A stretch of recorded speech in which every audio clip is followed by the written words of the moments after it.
Greetings to my dear guests on this video. I wish you a pleasant viewing and look forward to your feedback in the comments. I never expected to become indispensable, at least not in a way that anyone would notice. My name is Lisa, and I've worked at Harkwell International for almost 6 years. My title? International Communications Analyst. Sounds fancy, right? But to most people in the office, I was just the quiet girl buried in a mountain of paperwork, always typing away, always translating, always too busy to chat in the break room. But what they didn't know was that I was the only one who spoke fluent Maltese. I didn't advertise it. Why would I? It was just one of 5 languages I knew: French, German, Italian, Spanish, and Maltese. The last one came from my grandmother, who raised me on stories of Gozo and church bells and summers by the sea. I loved the language. And now, all these years later, it was finally proving to be useful. Harkwell was expanding. We had just announced the opening of a new European hub, right in the heart of Valletta, Malta. This meant I was swamped. Documents, contracts, cultural briefing decks, onboarding scripts for the Malta team, translation verifications. I barely had time to breathe, let alone attend every meeting on my calendar. But I was excited. Really. It was the kind of work that made me feel alive, useful. That Thursday morning, I had just sat down with my second coffee when the internal chat pinged. All hands meeting, 15 minutes, Conference Room A mandatory. I frowned. No subject line, no agenda, just the kind of vague, panic-inducing message that screamed disruption. But I had 3 reports due by noon, and our Maltese legal advisor had just sent over a batch of notes that needed translating before the next round of contract reviews. So I replied, "Can't make it. Tied up with Malta launch prep. We'll review notes later." Hit send. Took a sip. Kept typing. If only I knew what I had just missed.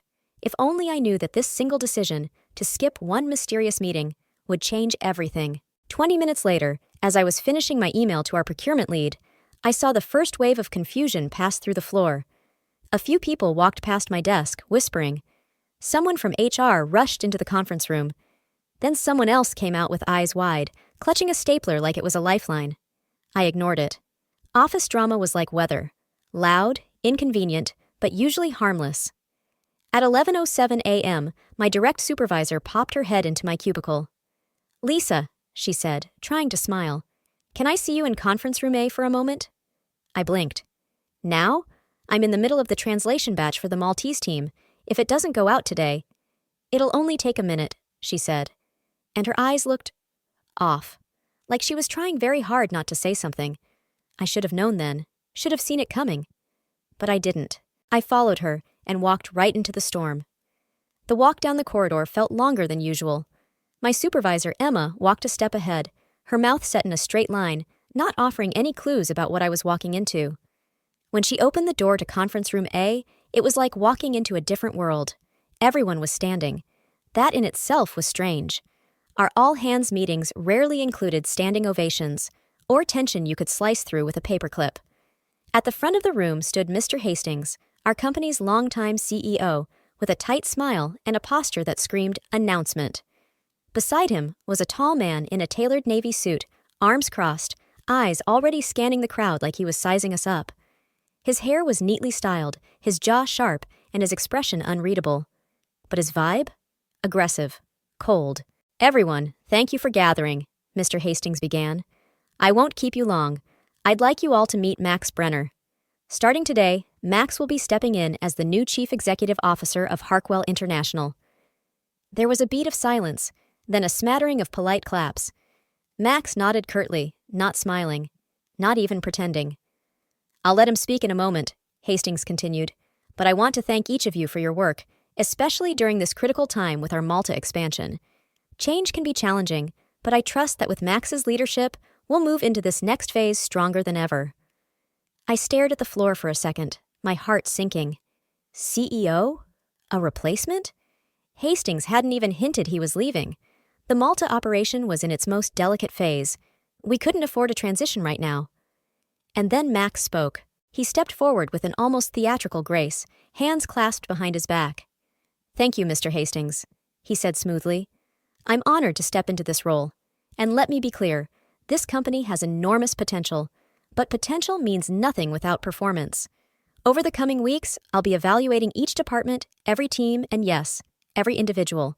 My goal is to identify what's working and eliminate what isn't." He let that last sentence hang in the air like a guillotine blade. When he was done, Mr. Hastings gave a few final words, then left the room, leaving Max alone with us. And that's when the real temperature dropped.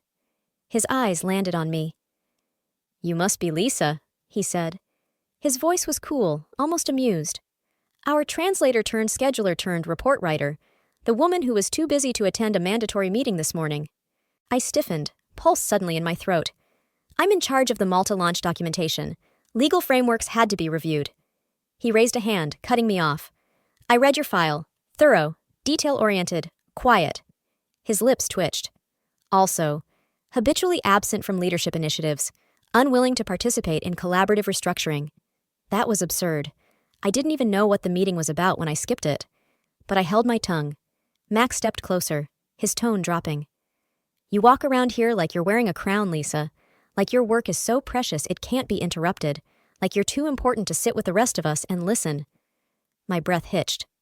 "I don't need someone I have to drag into a room by the hand," he said. "I need people who want to be here." Around us, the room had gone dead silent. He looked me up and down, and then turned away without waiting for a response. The meeting dispersed a few minutes later, but I barely noticed. His words clanged in my chest like church bells. He didn't know. He truly didn't understand what I did. How crucial I was to the Malta branch. How none of it, could move forward without someone who could speak the language, negotiate the cultural nuance, interpret the subtleties. I wasn't wearing a crown, but I was holding the keys. And he'd just slammed the door without realizing who had them in her pocket. The hallway outside the conference room felt colder than it had on the way in. Not physically, psychologically. Like I'd crossed a threshold into unfamiliar territory. The meeting with Max had been short, pointed, and humiliating in a way that was almost surgical. I walked back to my desk trying to appear unaffected, but inside, my mind was already racing. This wasn't going to be easy. The quiet support I'd built over the past 6 years, my niche, my reliability, my value, meant nothing to Max. To him, I was an obstacle to efficiency, a slow cog in a machine he wanted to rebuild from scratch. It was clear from the way he had looked at me, not as a peer, not even as a subordinate, but as a box to be ticked off and eventually erased. By the following morning, the shift in atmosphere was unmistakable. Max had started making rounds with department heads, speaking with loud confidence, and that thin, corporate charisma of a man who believed words could substitute for wisdom. He was already positioning himself at the center of the Malta expansion project. "I've done this before," I heard him say in the kitchen, loud enough for everyone nearby to hear. "Handled multi-region expansions across Europe and Southeast Asia. Malta's a small fry in comparison. I'll take direct oversight. Clean up the process. No more scattered efforts." He didn't mention me by name. He didn't have to. His tone said it all. By noon, I received a curt email. "Please forward all Malta-related files to my office. Max." No greeting, no thank you. I complied. I gathered the documents, the timelines, the sensitive communications from our legal team in Valletta, the onboarding guidelines I'd customized based on cultural norms, the translation drafts, the policy adaptation notes. I sent it all without a comment. 30 minutes later, I received a forwarded version of my own summary, marked up with bright red comments. Most were superficial changes, terminology preferences, restructuring bullet points, questioning formatting. But a few showed just how far removed Max was from the reality of what we were doing. "Use standard HR templates," one note read, completely disregarding the localization we'd worked hard on for Maltese labor laws. "Avoid translating directly, keep all English versions for consistency." Another error. Our partners in Malta expected native communication. Fluency wasn't a courtesy, it was respect. I read each note, absorbed them in silence, and said nothing. Later that day, Max gathered a few senior managers for what he called a Malta launch reassessment. I was invited, but I may as well have been invisible. He stood at the head of the conference table, radiating self-importance. "Lisa's done a fine job so far," he said, like it was a concession. "But I've had more experience with these kinds of rollouts. We'll be simplifying the communication side, centralizing everything through my office moving forward." Some of the managers glanced at me. A few looked uncomfortable. No one spoke. I nodded slightly, just enough to acknowledge what had been said, not enough to agree, because I knew what Max didn't. Malta wasn't just a line on a map. It was a country with a layered identity, a complex relationship with language, tradition, and diplomacy. The contracts we were drafting weren't boilerplate. They were tailored, precise, reflective of trust that had taken months to build, and would collapse the moment our partners sensed they weren't being heard. Max didn't speak the language. He didn't know that when our lead negotiator in Valletta signed off his emails with Saha, it meant more than goodbye. It meant a wish for health, for well-being, a signal of rapport. He didn't know that our legal partner preferred calls on Tuesdays because Monday meetings clashed with his village's feast day. He didn't know that our HR framework depended on certain cultural nuances around holiday bonuses and local ethics clauses. I did, so I let him take his victory lap. Let him feel like he'd swept in and rescued a project that didn't need rescuing. Because I had learned, long ago, that some mistakes need to happen. Some people only understand the value of something after they've thrown it away. And Max was about to learn that lesson the hard way. I kept working. Quietly. Diligently. It was the only way I knew how to maintain my sanity as Max continued bulldozing through the Malta project like a man with something to prove rather than something to build. He was loud in his decisions, confident in his ignorance, and worst of all, he didn't listen. Every morning, I came in early, just like I always had. I sifted through emails from our Maltese partners, noting their questions and concerns. Sometimes they wrote in English, sometimes in Maltese, especially when they needed to express subtleties or frustrations they didn't want misinterpreted. Their trust had taken months to earn, cultivated through late-night calls, thoughtful responses, and culturally attuned feedback. They addressed me as Habiba, which means friend. But Max didn't see any of that. He wasn't interested in continuity or context. To him, the Malta expansion was just another feather for his cap, a line item to conquer. And I was just another name on a spreadsheet. The first week after his takeover, I was pushed out of daily stand-up meetings. When I asked for invites, I was told, "We'll loop you in if needed." He began making changes without consulting me, rewriting presentations I had labored over, reassigning responsibilities, messaging our partners with hollow corporate enthusiasm, using phrases that meant nothing in the culture we were working with. The final straw was the welcome email. I had spent a week crafting it, using formal greetings, subtle nods to Maltese customs, and even referencing St. Paul's Day, a beloved holiday. Max stripped it down and rewrote it in 5 minutes. "Dear team," it began. No warmth, no context, just sterile words and bullet points. That was when I knew I had to speak with him. I scheduled a meeting for the next morning. The tone in his response was dismissive. "Sure, 10 minutes max." I walked into his office at 9 o'clock sharp. The space had already been transformed into something cold and performative. Glass, chrome, and soulless artwork. Max sat behind his desk, typing. He didn't look up. "Lisa," he said flatly. "Go ahead." I took a breath. I wanted to talk about the Malta rollout. There are growing concerns from our partners. They're starting to feel disconnected, ignored. The way we're restructuring the communication flow. He held up a hand, his eyes still on the screen. "You've been with the company how long?" 6 years, I answered. "And how many expansions have you led?" "I've supported 3 international offices," I said, keeping my voice steady. "And this is the first where I've been given strategic input, because I speak Maltese, and because our partners explicitly requested me as the liaison." That got his attention. He finally looked up. For a moment, he was quiet.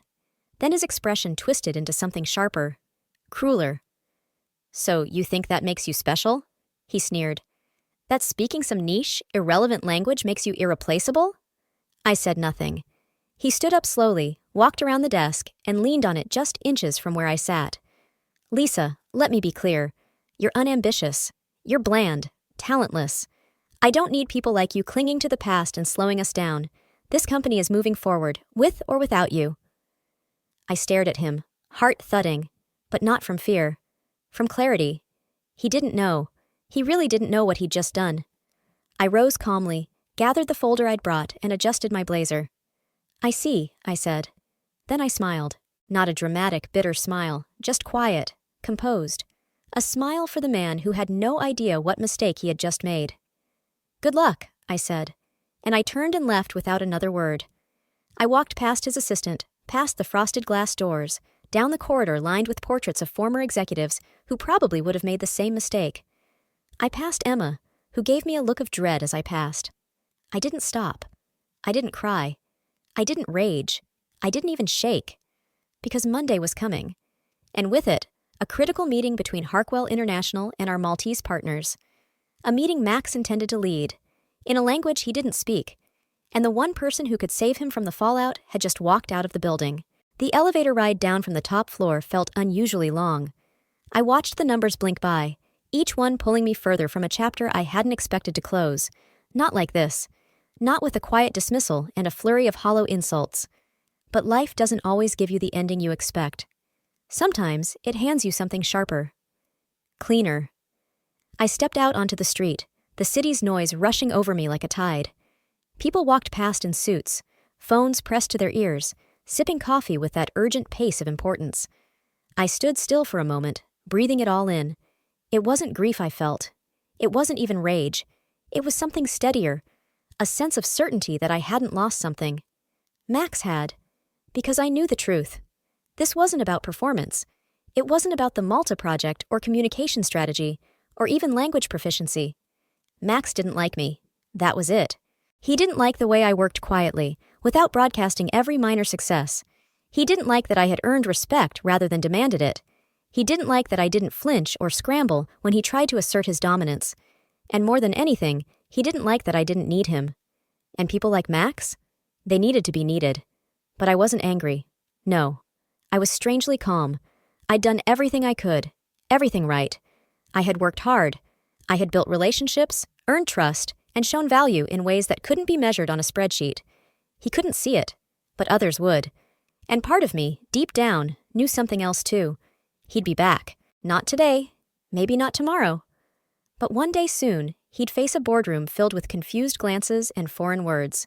He'd sit in front of our Maltese partners and mispronounce key phrases. He'd smile awkwardly when he didn't understand a cultural reference. He'd call for me, maybe not by name, but by need. And I wouldn't be there.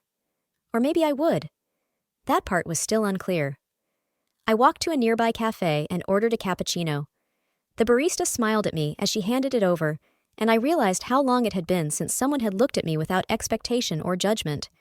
I sat by the window, watching the office tower from across the street. Max thought he'd won, but I hadn't even started playing. The day drifted into late afternoon, and with it came the quiet beginning of something new. Not the kind of beginning that comes with grand gestures or announcements, but the kind that builds slowly, like the scent of rain before a storm. Let him run the company. Let him lead the Malta launch. Let's see how far he gets without understanding a word they're saying. Emma had tried to call, twice that morning, once the night before. I saw her name flash across my screen, but let it ring out. I wasn't avoiding her out of malice. I just needed time. Space. I needed to watch the dust settle before deciding what came next. What I didn't realize was that inside the walls of Harkwell, the absence of one voice was becoming deafening. It started small. In the marketing sync, Jared asked, "Do we have final approval on the Maltese translations for the launch page?" Silence. In the HR prep call, someone asked, "Who's reviewing the onboarding documents for cultural missteps?" Awkward pause. And during the legal touchpoint with our Malta advisors, a well-meaning executive tried to wing it over Zoom and couldn't even pronounce the partner's last name. The call ended early. That afternoon, in a hastily called leadership meeting, the murmurs became concern. "She was involved in every detail," Emma said calmly. Lisa wasn't just handling language. She was a liaison. She managed tone, expectation, etiquette. She had their trust. Max leaned back in his chair, a smug confidence curling in the corner of his mouth. "You're overestimating her," he said flatly. Lisa was organized, sure, but not irreplaceable. Let's keep our heads here. We don't need to build mythology around one employee. Emma didn't back down. "Max, it's not mythology. It's operational reality. Malta wasn't just a checkbox project to her. It was a relationship. She spent months building rapport, customizing every step." Max waved a dismissive hand. "Everyone in Malta speaks English. It's basically their second language. And if we need local support, we'll find a contractor. There are probably 100 freelancers in Valletta who can handle what she did." There was a silence. Not the polite kind. The stunned kind. Jared shifted uncomfortably. "With respect, Max, it's not just about literal translation. Lisa could anticipate what they were trying to say, even when they didn't say it. She knew what mattered to them. That's not something you pick up off Fiverr." Max's jaw tightened. "We're moving forward. I've already shortened the Malta launch timeline. This project doesn't need to be sentimental. It needs to be strategic. If they need to adapt, they will. We'll manage. Emma looked down, visibly biting her tongue. Others exchanged glances. A few opened their mouths and closed them again. No one wanted to push too far. But the truth sat between them, unspoken and growing heavier by the hour. Lisa hadn't just translated documents. She translated people.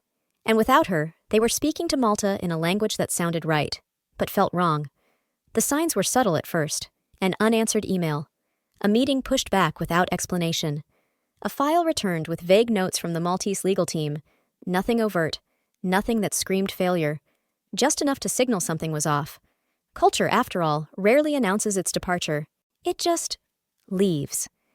And in the quiet corners of Harkwell's polished hallways, where ambition buzzed louder than empathy, the first signs of something unraveling began to show. It all came to a head the day the executives flew to Malta. Max led the delegation, accompanied by 2 senior VPs and the company's most important boss, Mr. Hallberg, the chairman of the board. This was supposed to be a triumphant trip. Final contracts were to be signed, photo ops scheduled, and smiles exchanged with Maltese partners who had been waiting months for this moment. As their private shuttle rolled across the sun-drenched hills of Malta, Hallberg turned to Max and asked, "Where's Lisa? I assumed she'd be joining us for this." Max didn't flinch. "Lisa?" he said casually, as if her name meant little. "She left, said she wanted to move on. It was her decision." Hallberg raised an eyebrow. "She was integral to this project, wasn't she?" Max offered a tight-lipped smile. "We've got it under control. Everyone speaks English nowadays. If needed, I'm sure we'll find someone local." No one pushed further. Not yet. But the moment they stepped into the grand hall of the Maltese Business Alliance, it was clear something was wrong. The room was filled with elegantly dressed professionals. Banners displaying Harkwell's logo hung beside the Maltese flag. The hosts greeted them warmly, with formality, enthusiasm, and rapid, fluent Maltese. Max smiled nervously, nodded, and said, "Thank you. We're, happy to be here." The hosts responded in more Maltese. No English. Hallberg turned to Max. "What are they saying?" Max's smile wavered. He looked around. No one on their team understood a word. One of the hosts gestured toward the presentation materials, explaining something about the agenda, but no one caught it. Not a word. "Didn't we have someone who spoke Maltese?" the VP muttered. "They were expecting someone," another added. A secretary pulled Max aside. "There's no translator here. They thought your company was bringing one." Panic settled in. They scrambled. Hotel staff couldn't help. A local contact was unavailable.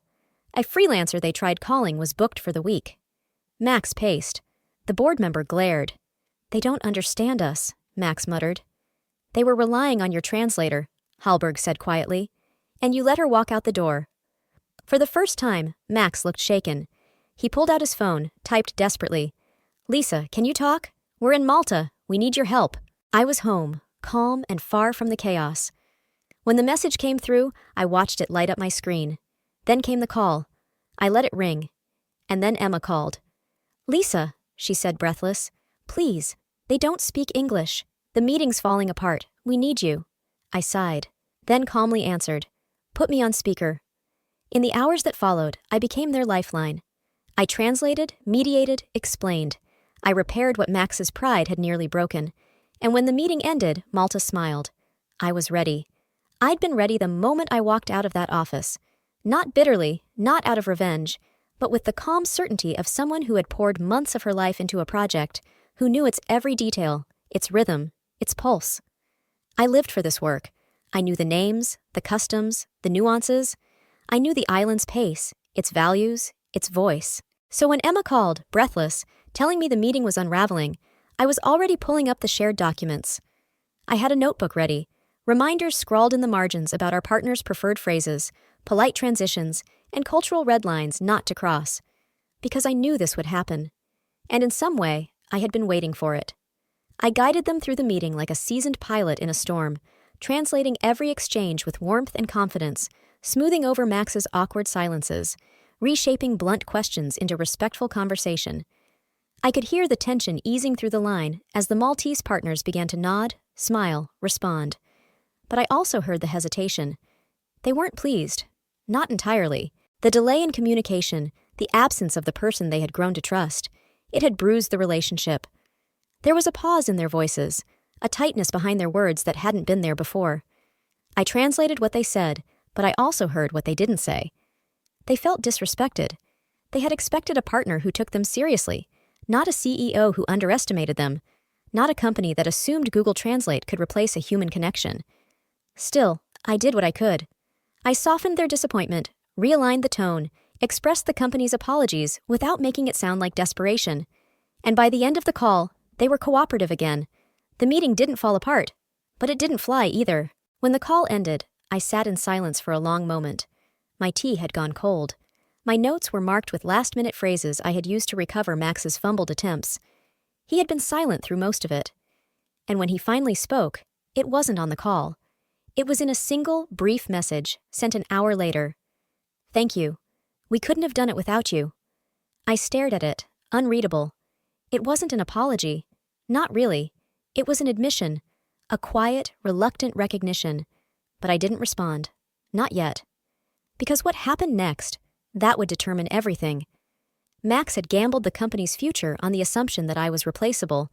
Now, the question wasn't whether he knew he was wrong. It was whether he was brave enough to say it out loud, and whether I would care by the time he did. When the team returned from Malta, the mood in the office was different. The usual clamor of keyboards and hushed hallway chats was replaced by a strained silence. People walked slower, looked over shoulders. No one dared to ask questions aloud, but everyone was thinking the same thing. What happened in Malta? The answer arrived 2 hours after Max stepped back into the building. Mr. Hallberg called him into his office. No assistance, no agenda, just the heavy quiet of a closed door and the weight of consequence. Inside, Hallberg stood at the window, his hands clasped behind his back. He didn't turn as Max entered. "Sit." Max obeyed, but his usual bravado was missing. He looked tired, smaller. "I trusted you," Hallberg said, still facing the skyline. "You told me everything was under control." "It was a misunderstanding," Max began. "Lisa chose to leave." Hallberg turned then, slowly. His expression wasn't angry. It was worse. It was disappointed. "She chose to leave," he repeated. "After you undermined her, after you dismissed her work, her value, after you replaced her with nothing. That's not a misunderstanding, Max. That's negligence." Max opened his mouth, but Hallberg raised a hand. "You fired the one person who was essential to our expansion. You humiliated her in front of staff. You gambled a 6-month international launch on ego, and we were lucky, that she was professional enough to step in and fix it, from her living room." There was a long pause. "You nearly cost us the Malta partnership," Hallberg continued. "We spent millions on this project. We built trust. We made promises. You almost unraveled all of it." Max was silent. For once, he had nothing to say. Hallberg moved behind his desk and sat down. He looked at Max for a long moment, then slid a slim white envelope across the table.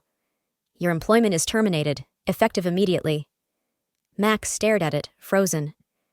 "We'll handle your exit quietly," Hallberg said. "You'll sign the NDA and you'll leave today." Max stood slowly, face pale. He picked up the envelope, hesitated as if to speak, then thought better of it. He walked out without another word. The office buzzed with the kind of subdued energy that only came when justice had been served. And in a quiet cafe a few blocks away, I sipped my coffee, refreshed my inbox, and waited. Because I knew what would come next. The next morning, my inbox was no longer quiet. There it was, an email from Mr. Hallberg himself. The subject line read, "Let's talk." I sat for a moment, rereading the subject line again and again. I knew it was coming, but even then, I let myself feel the weight of it. This wasn't just a meeting request. It was an opening, a chance to reclaim what I had built, and maybe more. We met in a modest corner office. Not his usual sleek conference room or executive suite. Just 2 chairs, a table, and a view of the city's morning haze. There was something deliberate about the setting. Humble, honest, no distractions. Hallberg rose to shake my hand, and for the first time, his grip felt less like a power move and more like a gesture of respect. "Lisa," he began, his voice low and measured, "I owe you an apology, and more than that, I owe you a proper thank you." I stayed quiet, letting him speak. "You didn't just save a meeting," he said. "You saved our reputation. You salvaged a relationship that took months to cultivate. Max's decisions nearly cost us everything, and we've corrected that. But now I want to correct another mistake. He opened a folder he'd placed on the table and slid it across to me. Inside were freshly printed documents, an offer for me to return. But it wasn't a return to the same desk or title. It was a promotion. Director of Cultural Strategy. I blinked, staring at the bold letters on the page. The title wasn't just ceremonial. It came with a team, a budget, and full leadership over international partnerships. "You built this bridge," Hallberg said. "You saw it through when others didn't even see the water. We want you to lead, not just Malta, all of it." My heart pounded, not from surprise, but from the validation. This wasn't a handout. It was recognition. Earned, deserved. "I accept," I said, my voice steady. Not because I needed revenge, not because I wanted a title, but because this had always been mine. The Malta expansion, the relationships, the nuance. It was my work. And now I had the authority to do it justice. Within a week, I was back. My desk had been moved to the corner office near the executive wing, my name etched in glass, my new team already in formation. Emma greeted me with a warm hug, and the look in the staff's eyes had changed, from sympathy to pride. On the first video call with Malta, I introduced myself once again. This time, not as a coordinator, but as the leader. I spoke in fluent Maltese, thanking them for their patience, acknowledging the confusion, and reaffirming our partnership. Their faces lit up, not just with relief, but with trust. Repaired, renewed. We signed the final contracts that month. There were handshakes in Valletta, champagne in the boardroom, and a glowing press release that spoke of international harmony and forward vision. But those were just optics. What mattered most was this. I had been underestimated, pushed aside, disregarded, and yet I had returned, not begging, not broken, but leading. Because sometimes, being underestimated isn't the end of your story. Sometimes it's just the prologue. And this was my beginning, and they would never forget my name again.